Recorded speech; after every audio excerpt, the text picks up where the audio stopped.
Mato kesilishi, ignib harakati, tikuv mashinasi ovozi, bu jarayonlarning har biri yangi libos dunyoga kelinishining boshlanishidir.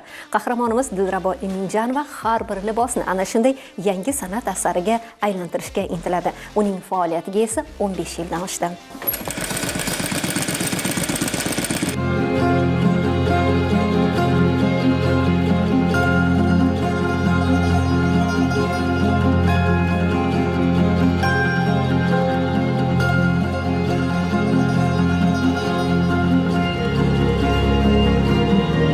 Milliy liboslar bu xalqning tarixi, madaniyati, didi va ruhiyatini o'zida mujassam etgan bebaho merosdir.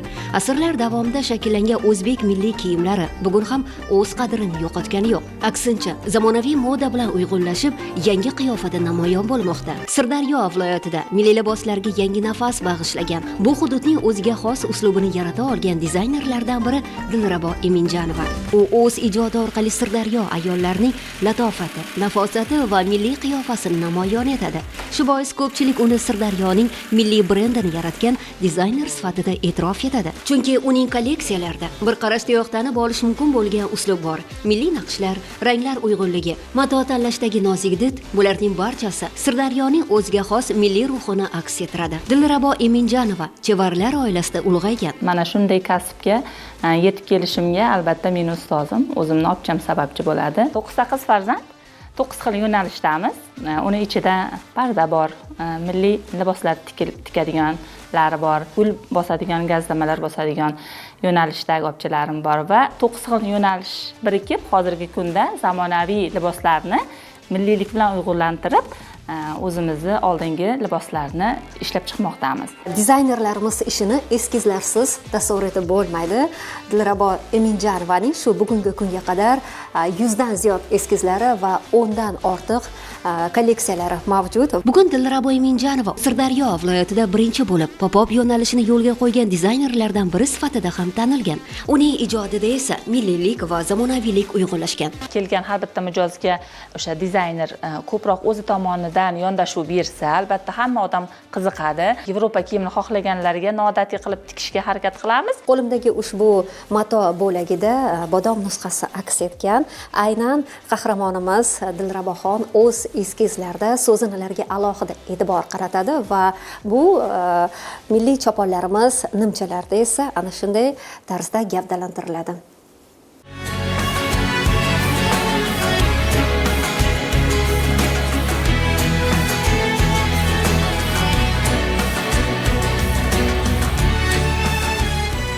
Qo'lda ishlangan bezaklar liboslarni yanada noyob qiladi. Bu dizaynerning mehnati va sabrini ko'rsatadi. Dizaynerning tasavvurida paydo bo'lgan obraz eskiz orqali shakllanadi. Shu eskizlar keyinchalik haqiqiy libosga aylanadi. Bu maxsus mana shunday qo'l bezaklari uchun moslangan gardish deyiladi.